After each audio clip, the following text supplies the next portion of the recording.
우리 마태복음 하나님의 말씀 24장, 마태복음 24장 40절과 41절 말씀, 두 절 말씀입니다.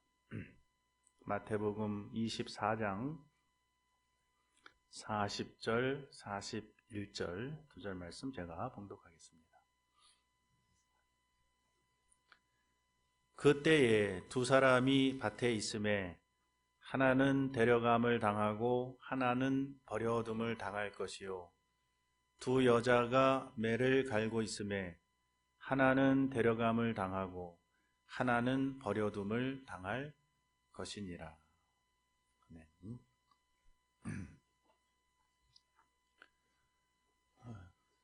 주일 오후에 1시 반 예배는 아마 처음 드려보는 것 같습니다. 1시 반 예배 처음 드리는데 2월 한 달 동안은 일단은 우리가 이 시간을 지키면서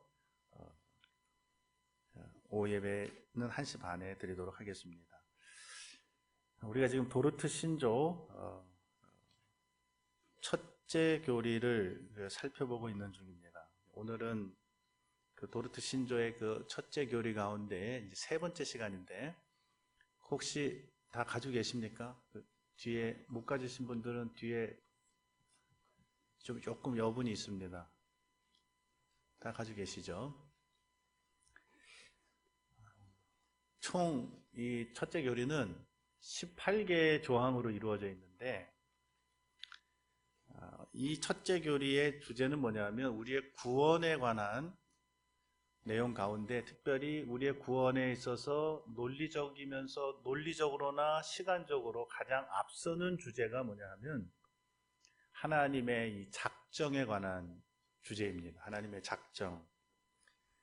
특별히 하나님의 작정에는 모든 게 다 들어가 있는데, 하나님의 작정의 내용 안에는 특별히 그 우리의 구원과 관련해서 선택과 유기라고 하는 이 두 중요한 주제가 있습니다. 하나님의 작정 가운데에서도 이 인간의 구원과 관련된 하나님의 작정의 부분을 우리는 예정이라는 말로 표현합니다. 예정. 이 예정에 하나님의 선택과 하나님의 유기가 들어가 있는 것입니다. 그래서 이제 오늘은 이 선택과 유기, 이 두 주제 가운데 특별히 유기라고 하는 이 주제에 좀 더 집중을 하려고 합니다. 하나님의 그 선택과 하나님의 유기를 예정이라고 우리가 보통 부르는데, 그래서 우리 신학에서는 이 예정을 이중예정이라는 말로 표현하기도 합니다. 이중예정. 예정은 미리 정하셨다는 거 아닙니까? 미리 정하셨는데 그 정하신 내용이 뭐냐면 두 가지가 있다는 것입니다. 징벌로 예정된 자들이 있고 또 구원으로 예정된 자들이 있다. 유기와 선택 또는 선택과 이 유기가 있습니다.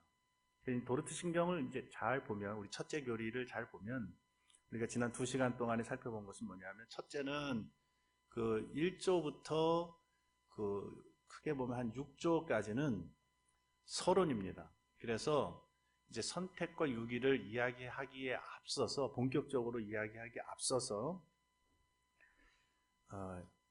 인간에게 왜 그 구원이 필요하게 되었으며, 인간의 구원은 왜 하나님의 작정과 예정에 의지할 수밖에 없는가라고 하는 그 배경 설명을 합니다. 그래서 인간은 죄인이다. 1조 우리 제목 보면 인간은 죄인이다.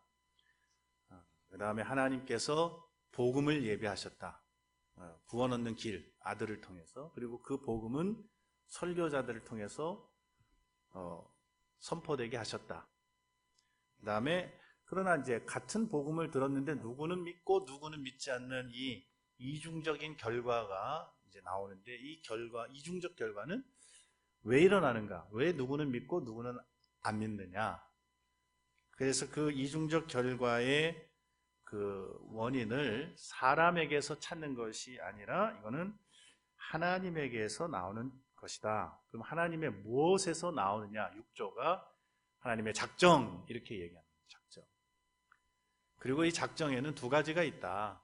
인간의 구원과 관련된 작정에는 선택과 유기가 있다. 이렇게 6조에서 그렇게 얘기합니다.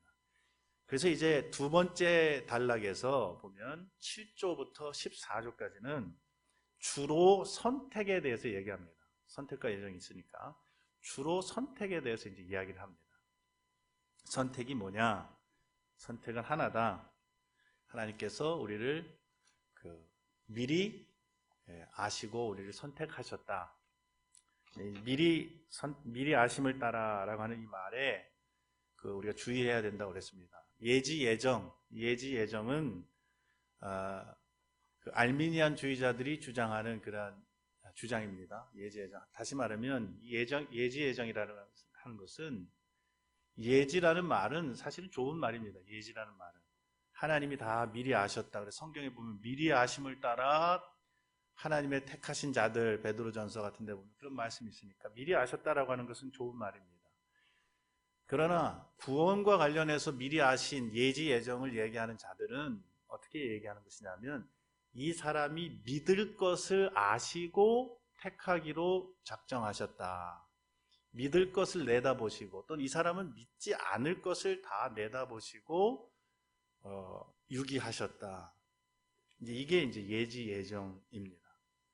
이것은 성경적인 입장이 아닙니다.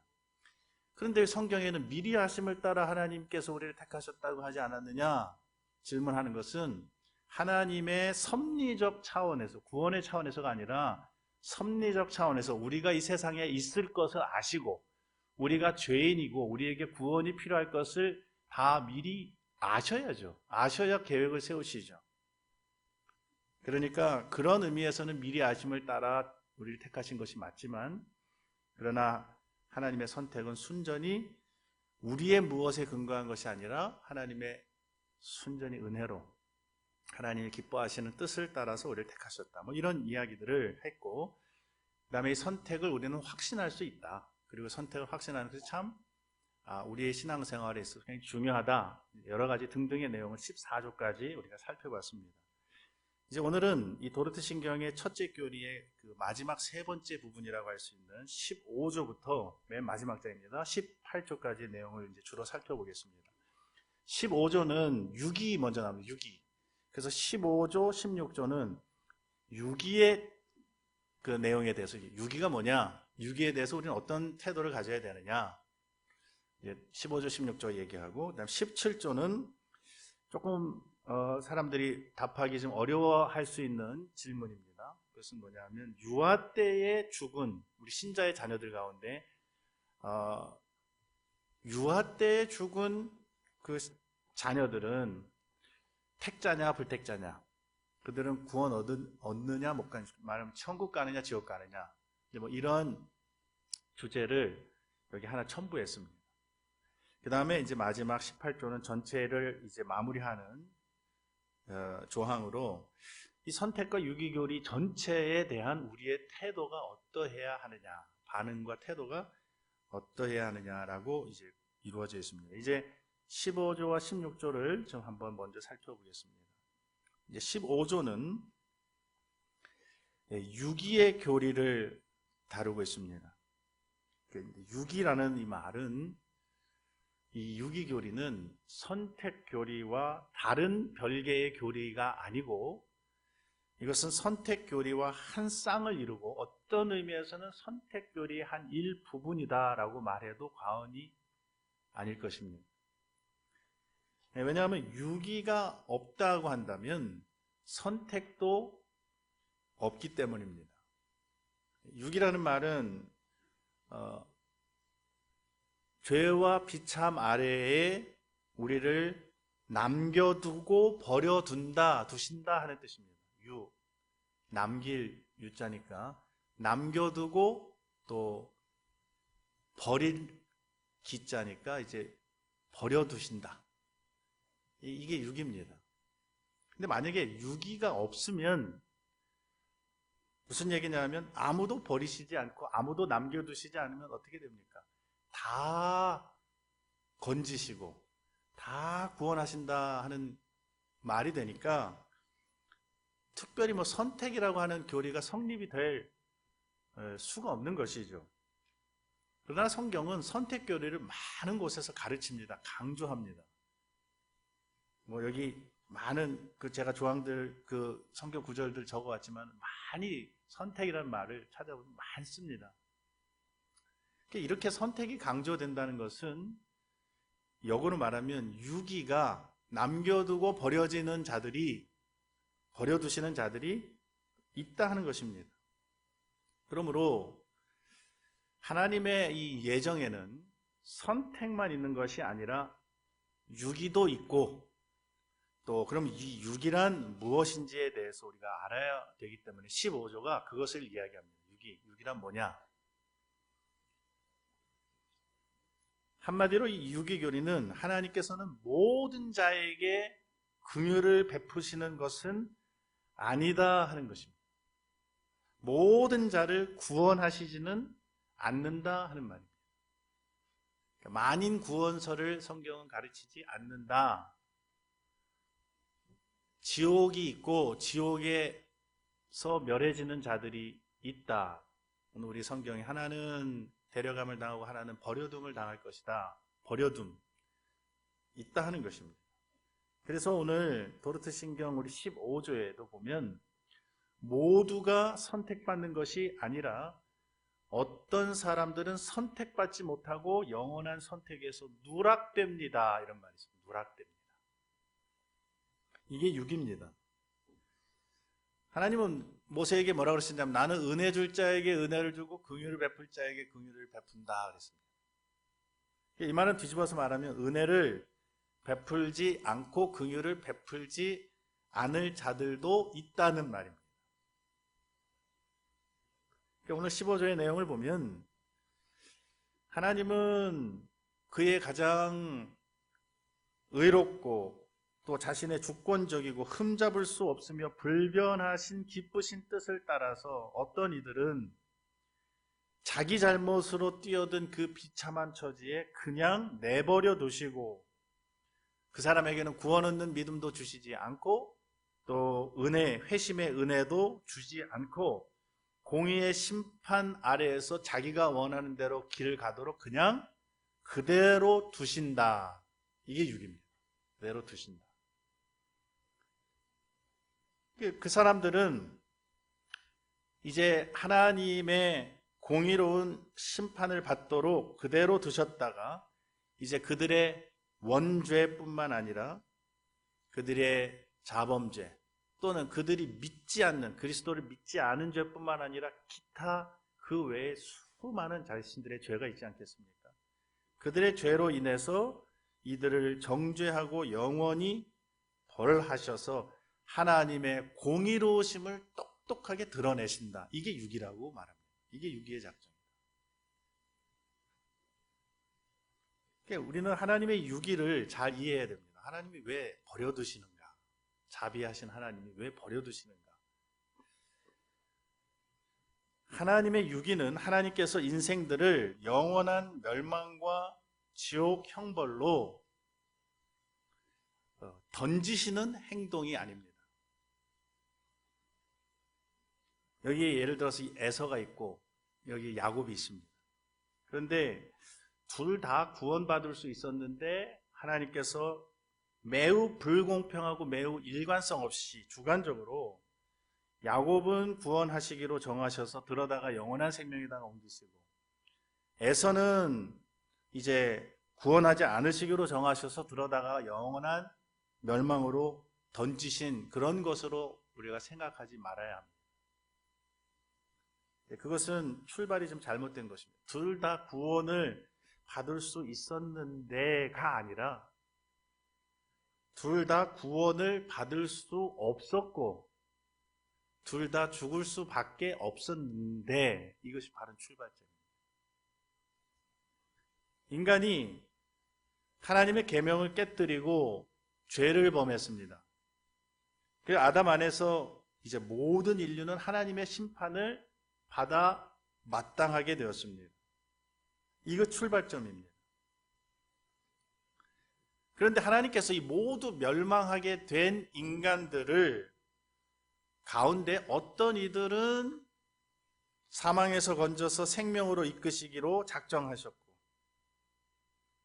이것은 하나님의 은혜로운 또 주권적인 불변하는 그의 뜻에 따른 것이죠. 그러나 어떤 이들은 멸망 가운데 그대로 남겨두셨다. 그럼 하나님 왜 그렇게 하셨는가? 하나님이 왜 모두 구원하시지 않았는가? 도르트 신경의 첫째 교리가 그래서 중요합니다. 첫째 교리의 제1조가 중요합니다. 원래 첫째 교리 1조의 제목은 우리가 지금 가지고 있는 이 번역에서는 모든 사람은 모두 하나님 앞에서 정죄받아 마땅함 이렇게 되어 있는데, 영어로 된 본문의 그 제목은 어떻게 붙여져 있냐면 모든 사람을 정죄하실 수 있는 하나님의 권리 이렇게 되어 있습니다. 하나님의 권리. 하나님께서는 모든 사람을 정죄하실 수 있는 권리를 가지고 계시다. 다시 말하면 하나님은 우리의 구원을 반드시 우리를 구원하셔야만 하는 책임을 지닌 분이 아니라 우리를 정죄하실 권리를 가지신 분입니다. 이게 출발점입니다. 육이라고 하는 것은 죄 아래 있는 자들 가운데 일부는 구원하시기를 거절하신 것을 가리키는 교리입니다. 왜 하나님이 모두 구원하시지 않고 일부는 남겨두셨습니까? 라고 물으실 때 우리는 뭐라고 대답해야 하냐면 하나님에게는 그럴 권리가 있다라고 대답해야 됩니다. 오히려 우리를 구원하신 것이 놀라운 일입니다. 그럴 의무도 없고 책임도 없습니다. 하나님 우리를. 하나님에게 우리가 책임을 따지자고 한다면 하나님은 자비하실 뿐만 아니라 공의로우신 하나님이시기 때문에 공의로운 심판을 행하실 책임이 하나님에게 있습니다. 죄에 대해서는. 그러나 하나님께서는 어떤 이들을 택하셔서 그 두려운 심판을 피할 수 있게 하셨습니다.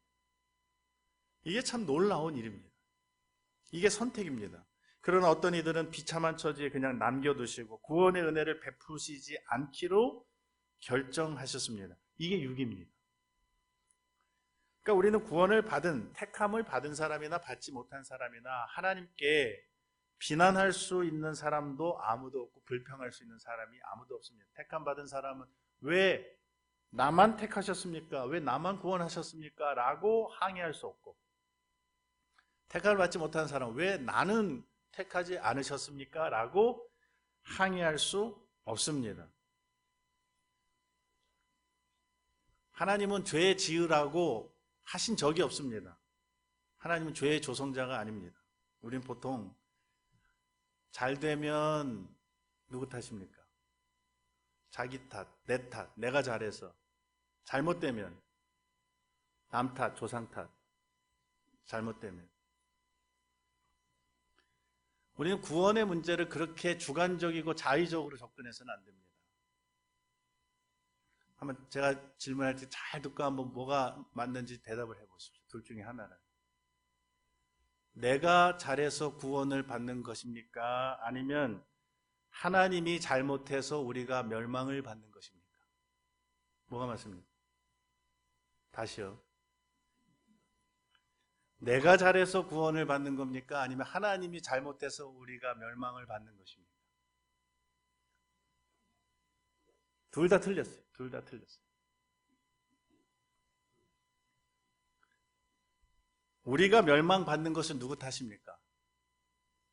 내 탓, 우리 탓, 우리 죄 때문에 멸망받는 것이고, 우리가 구원받는 것은 누구 때문입니까? 전적으로 하나님의 은혜죠. 이게 출발입니다. 하나님이 잘해주셔서 우리가 구원받을 뿐입니다. 하나님이 잘해주셔서 순전히 은혜로. 우리는 지옥 형벌을 받게 된 근본적인 원인이 어디에 있는지를 먼저 분명히 해야 합니다. 비참의 원인은 인간에게 있는 것이 아니라 하나님에게 있는 것이 아니라 인간에게 있습니다. 인간의 비참의 원인은 인간에게 있고 인간의 구원의 원인은 하나님에게 있습니다. 이걸 명확하게 하지 않으면 헷갈립니다. 그리고 자꾸 하나님께 항의합니다. 왜 나만 구원하십니까? 다 구원하시지. 이 땅에 좀 일찍이 복음이 와서 더 많은 사람들이 좀 구원 얻게 하시지. 왜 그렇게 하셨습니까? 라고 항의합니다. 하나님은 무조건 선택하셔야만 하는 하나님은 아닙니다. 무조건 다 받아주셔야만 하는 하나님도 아닙니다. 하나님은 거절하실 수 있는 권리가 있고 하나님은 버리실 수 있는 권리를 가지고 계십니다. 그래서 성경에는 버린다라는 내가 버렸다 이런 말 많습니다. 일시적으로 버리실 수도 있고 영원히 버리실 수도 있습니다. 이 유기는 실제 역사 가운데 우리가 계속 목격하는 바입니다. 경험되고 있습니다. 믿는 사람들도 있지만 끝까지 믿지 않는 사람들이 또 훨씬 많기 때문에 그렇습니다. 왜 그럴까요? 그들이 만일 택함을 받은 사람이라고 한다면 삶의 어느 한 지점에서 반드시 복음을 듣고 그리스도를 믿어 영접하는 일이 반드시 일어나야 합니다. 그러나 그렇지 않다는 것을 우리가 잘 압니다. 성경도 믿음은 모든 사람의 것이 아니니라 그랬습니다. 이 말은 뭡니까? 믿지 않는 자들이 있습니다. 이러한 차이는 어디에서 나오는 것입니까? 이건 하나님의 작정 그리고 하나님의 선택과 유기에서 이 차이가 생기는 것이죠. 오늘 이 본문에서도 두 여자가 이제 맷돌을 갈고 있는데 하나는 데려감을 당하고 하나는 버려둠을 당할 것이니라고 하였습니다.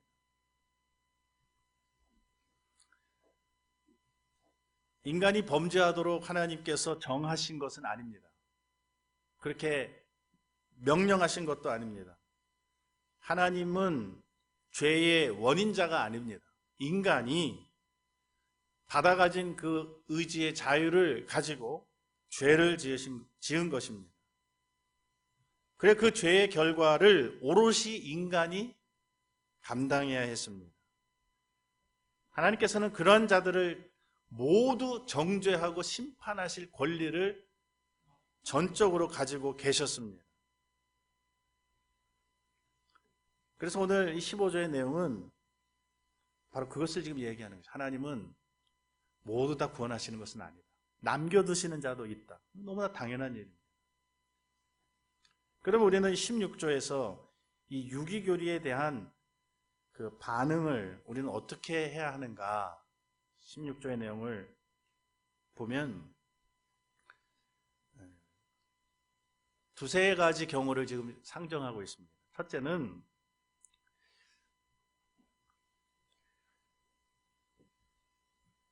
자기가 버려진 사람이 아닌가 하는 생각 때문에 겁에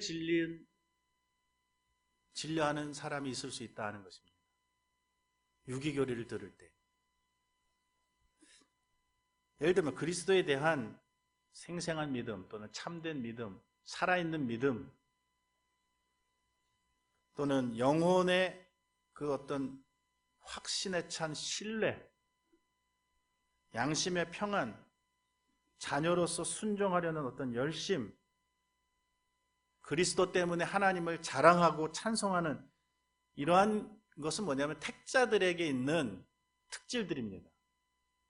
그런데 이러한 것이 지금 내 안에서 잘 나타나지 않고 내가 확실하게 그런 것들을 경험하지 못하고 있어요. 지금 유기교리를 배웠는데 나는 이런 게 정말 별로 없는 것 같아 라고 생각될 때, 그러면서도 이 은혜의 수단들을 계속 사용해서 교회에 나와가지고 말씀을 듣거나 또 교리를 공부를 하거나 또 예배를 드리거나 막 이러한 사람들은 이 유기에 대해 들을 때에 나는 아무래도 이런 게 없으니까 내 버려진 자들인가 보다. 이거 부질없이 내가 자꾸 은혜의 자리에 나와가지고 내가 부질없이 택자도 아닌데 버려진 자인데 쓸데없이 나와가지고 여기에 기웃기웃하는 게 아닌가. 또는 겁에 질려서 자신을 유기된 자로 성급하게 간주하지 말아야 한다는 것입니다. 유기교리 듣고서는 집에 가서 나 자꾸 교회 가자고 하지 말아라. 나는 유기된 자다. 그런 태도를 보이지 말라는 겁니다.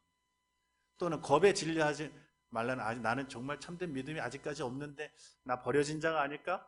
자꾸 그런 태도로 이 유기교리를 대하지 말고 어떻게 하라고 그랬습니까? 이런 은혜의 수단을 어떻게 하라고 그랬습니까?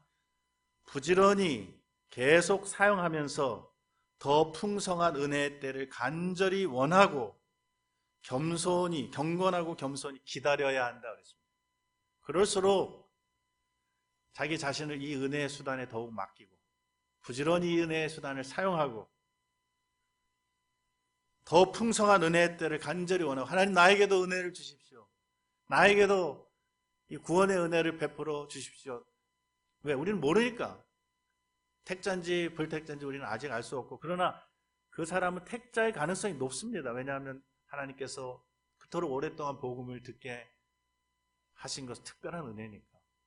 그래서 겸손히 이 은혜의 풍성한 은혜의 때를 간절히 원하고 겸손히 기다리라 그랬습니다. 그 다음에 두 번째 케이스가 있습니다. 여기 하물며라고 한 거기에서 두 번째 케이스를 발견합니다. 그것은 뭐냐면 하나님께로 돌아와가지고 하나님만 기쁘시게 하기를 갈망하며 사망의 몸에서 구원받기를 진심으로 갈망하지만, 다시 말하면 죄 안 짓고 이제 성결한 삶을 살기로 이제 진심으로 갈망하지만 아직 그러한 경건과 믿음의 궤도에 내가 원하는 만큼 이르지 못한 자들은 유기교리에 겁먹을 필요가 더욱 없다. 믿기는 믿는데 좀 자기가 생각할 때 너무 시원찮고 내가 너무 믿음도 약하고 내가 원하는 만큼 죄를 다 벗어버리지도 못하고 너무 이게 때로는 초라하게 신앙생활하는 이러한 모습을 볼 때 나는 유기된 자인가? 나는 버려진 자인가? 그렇게 생각할 이유가 더더욱 없다는 것입니다. 그러한 소원을, 진심 어린 소원을 가지고 갈망하는 자들은 더 용기를 내라는 것입니다. 왜? 왜냐하면 자비로우신 하나님은 꺼져가는 심지를 끄지 아니하시며 상한 갈대로 꺾지 아니하실 것이라고 약속하시기 때문에 우리의 연약함을 하나님께서 긍휼히 여기시고 그래 내가 돕는다. 내가 끄지 않고 계속 잘 타오를 수 있도록 내가 붙든다 하는 약속이 있기 때문에 지금 우리가 연약한 믿음 가운데 좀 비틀비틀 거린다 할지라도 유기교리에다가 우리 자신을 연결시키지 말라 하는 것입니다. 그러나 세 번째 케이스가 있습니다. 그러나 하나님과 구주 예수 그리스도를 완전히 잊어버리고 세상의 염려와 육신의 즐거움에 완전히 빠진 자들은 진심으로 하나님께 돌아오지 않는 한 유기교리를 두려워하는 것이 마땅하다. 그러나 이도저도 아니고 완전히 세상과 육신의 즐거움에 빠져서 하나님 완전히 떠나가지고 살면서 잊어버리고 하나님 잊어버리고 그 즐거움에 빠진 사람들은 하나님께 돌아오지 않는 한 너야말로 유기된 자다라고 하는 이 사실을 생각하고 두려워해라. 세 번째 케이스입니다. 두려워해라. 첫째는 겁에 질려하지 말고, 두 번째는 낭망하지 말고, 세 번째는 두려워해라. 케이스가 이 세 가지 케이스를 다양한 반응을 16조에서 말하고 있습니다. 이제 17조는 유아 때에 죽은 신자들의 자녀들의 선택과 구원의 문제를 다룹니다. 우리 신자들의 자녀들 가운데 아주 어렸을 때에 그렇게 이제 하나님 부르심을 받는 그런 아이들이 있을 수 있습니다. 특히 이 지금 신앙 고백 이 신조가 도르트 신조가 작성되던 17세기 또 그 이전에 뭐 15세기, 16세기 이때 유럽은 유아 사망률이 굉장히 높은 때였습니다. 한 집에 보통 서너 명의 아이들은 유아 때에 죽는 것이 뭐 보통인 일상인 그러한 시대의 사람들이었기 때문에 이 아이들이 뭐 말도 제대로 못하고 그냥 응애 하고 며칠 살다가 이제 세상 떠나는 이런 일들이 너무 많기 때문에 그렇다면 그들은 죽어서 과연 천국에 갔을 것인가 아니면 신앙을 고백하지 않았으니까 지옥에 갔을 것인가, 이들은 택자일까 불택자일까 라고 하는 그런 신학적인 질문이 많이 있었습니다. 뭐 여러분들은 어떻게 생각하십니까? 우리 보통 현대인들은 이런 고민을 많이 하지는 않습니다. 워낙 이제 의술이 발달하고 유아 때 죽는 아이들이 많지 않지만, 그러나 여전히 그 태중에서 이제 죽는 그런 그 유산되는 그런 아이들도 있기 때문에 이러한 질문은 우리가 물을 수 있는 질문입니다. 어떤 사람들은 유아들은 신자의 유아든 불신자의 유아든 다 하나님께서 너무 어려서 죽었기 때문에 복음을 들을 수 있는 기회조차 없었기 때문에 자비하신 하나님께서는 그들을 다 구원하신다라고 주장하기도 합니다.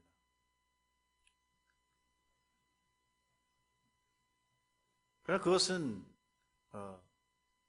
성경적인 입장은 아닙니다. 우리는 정확하게 누가 천국에 가고 누가 지옥에 가는지 다 알 수는 없습니다. 그것을 판단하고 확인하는 것은 사실 우리의 몫은 아닙니다.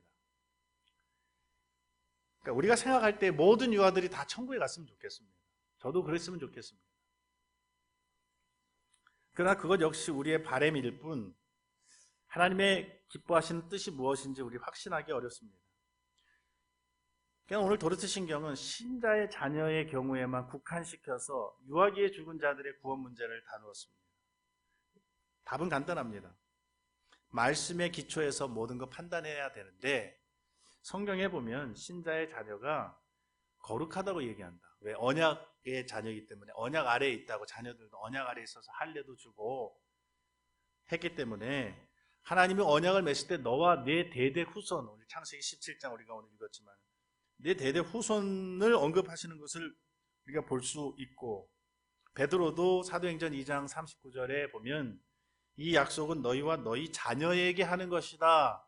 너와 내 집이 구원 얻을 것이다. 이런 성경의 언급이 많이 있기 때문에 또 믿는 부모의 자녀들이 부모로 말미암아 거룩하게 된다라고 하는 고린도전서 7장에 있는 이런 말씀들에 기초해서 보았을 때에 신자의 자녀라면 비록 너무 어려서 유아 때에 죽은 자녀라 할지라도 그들은 하나님의 자녀의 수요 중에 들어가는 것이 맞고, 그러므로 그들의 선택과 그들의 구원을 의심해서는 안 된다라고 말하고 있습니다.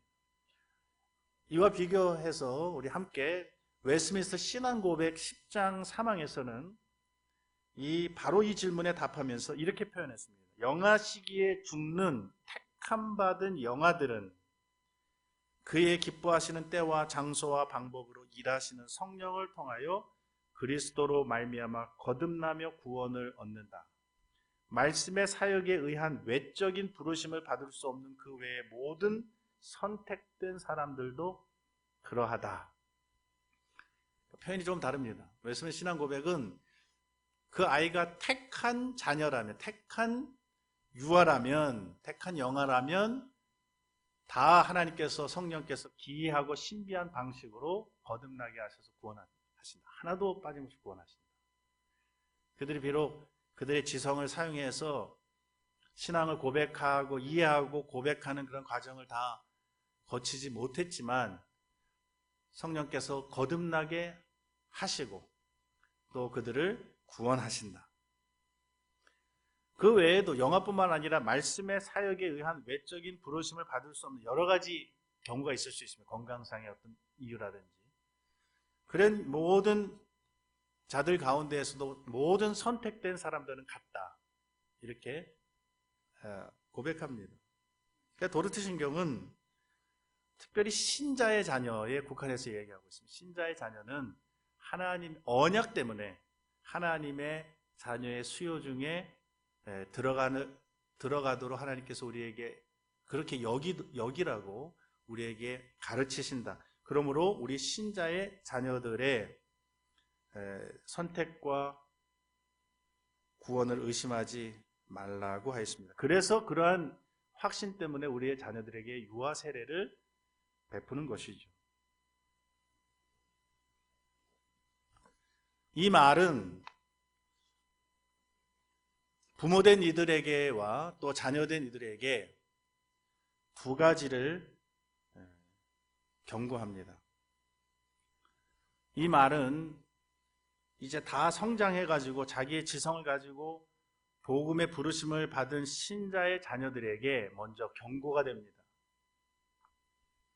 내가 신자의 자녀로 태어났고 소위 모태신앙으로 태어났기 때문에 나는 이제 택함을 받은 것이 분명하다라고 헛된 위안을 받지 말아야 됩니다.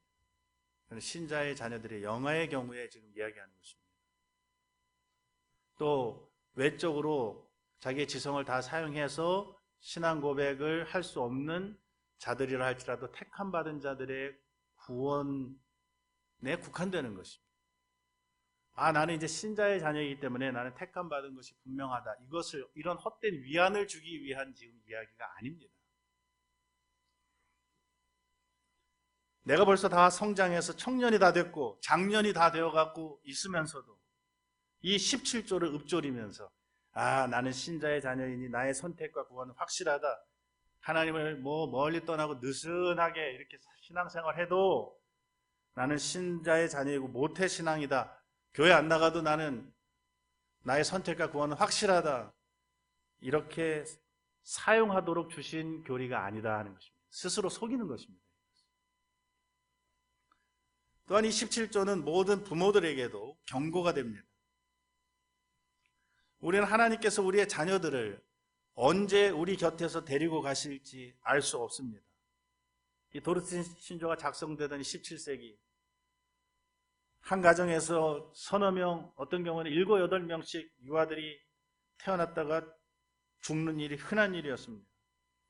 그래서 그들은 자기 자녀들의 영혼의 구원의 문제를 참으로 심각하게 생각했고 다급하게 생각했고, 그래서 그들에게 가장 어릴 때부터, 태중에 잉태했을 때부터 그들에게 복음을 들려주고 성경을 읽어주고 그들을 위해서 기도하고 그들과 함께 기도하고 찬송하고, 거의 태어나자마자 그 주 아니면 그 다음 주에 교회에 데리고 나와서, 병원이 아니라 교회로 데리고 나와서 유아 세례를 받게 하고 복음 설교를 듣게 하였습니다. 그리고 그들을 끌어안고 기도했습니다. 이 어린 것, 성령께서 이 아이를 언제 데려가실지 우리는 알지 못하지만 성령께서 말씀 가운데 역사하여 주시고 이 영혼 가운데 역사하여 주셔서 이들을 구원하여 주시기를 간절히 소원하였습니다. 그래서 17조 내용을 보면 경건한 부모는 그랬습니다. 경건한 부모는 불경건한 부모에게 주는 위안이 아닙니다. 경건한 부모는 유아 때에 하나님이 세상에서 불러가게 하신 자기 자녀의 선택과 구원을 의심해서는 안 된다고 하였습니다. 이 위로는 경건한 부모들에게 주는 위로입니다. 이제 18조는 도르트 신조 첫째 교리 전체의 결론입니다.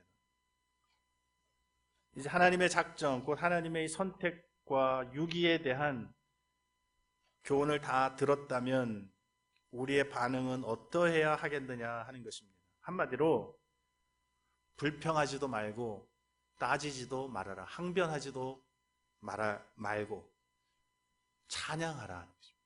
찬양하라. 우리가 하나님의 선택과 유기에 대해서 주로 불평하고 따지는 것은 이런 이유이죠.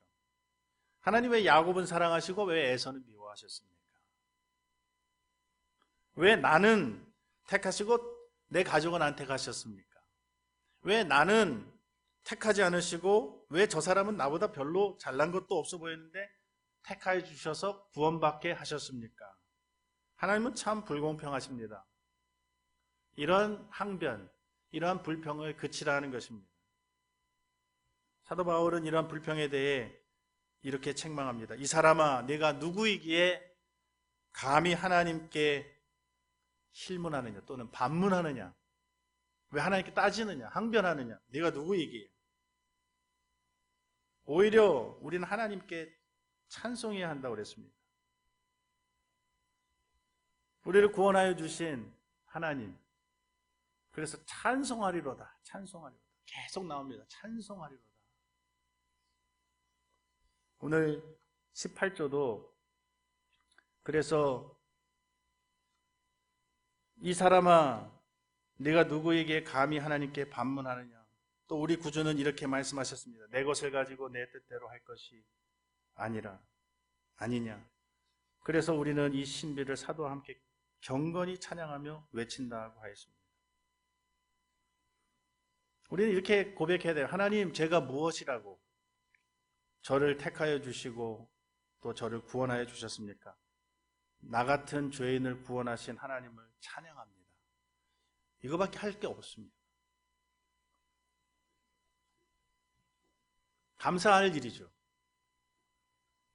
놀라운 것은 택하심을 받은 사람보다는 택하심을 받지 못한 사람이 훨씬 더 많다는 것입니다. 청함을 받은 자는 많되 택함을 입은 자는 적으니라. 마태복음 22장 14절.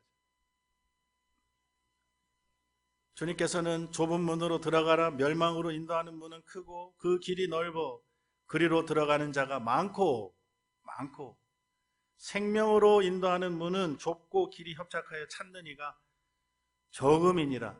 이런 가운데에서도 다른 이들과 전혀 다를 바 없는 우리가 하나님의 주권적인 은혜를 입어서 택하심을 받고 부르심을 받고 구원함을 받았다는 사실, 바로 그 하나님의 택하심을 받았다는 사실은 놀라운 사실입니다. 그러므로 우리는 하나님의 그 은혜에 대하여 경건히 찬양하면서 외쳐야 된다 그랬습니다. 오늘 18점의 마지막에 그래서 로마서 11장 33절로 36절까지 이런 내용들로 외치라고 이야기합니다. 그 내용을 우리 같이 한번 읽고 말씀을 마치도록 하겠습니다. 깊도다라고 하는 그 내용 같이 한번 읽어보겠습니다. 깊도다 하나님의 지혜와 지식의 풍성함이요 그의 판단은 헤아리지 못할 것이며 그의 길을 찾지 못할 것이로다. 누가 주의 마음을 알았느냐? 누가 그의 모사가 되었느냐? 누가 주께 먼저 드려서 갚으심을 받겠느냐?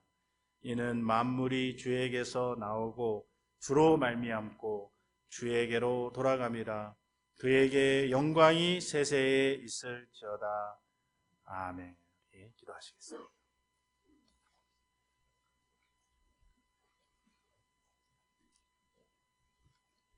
모든 인간이 다 한 가지로 치우쳐서 죄인이 되었고 하나님의 정죄를 피할 수 없게 되었을 때 하나님께서 구원의 길을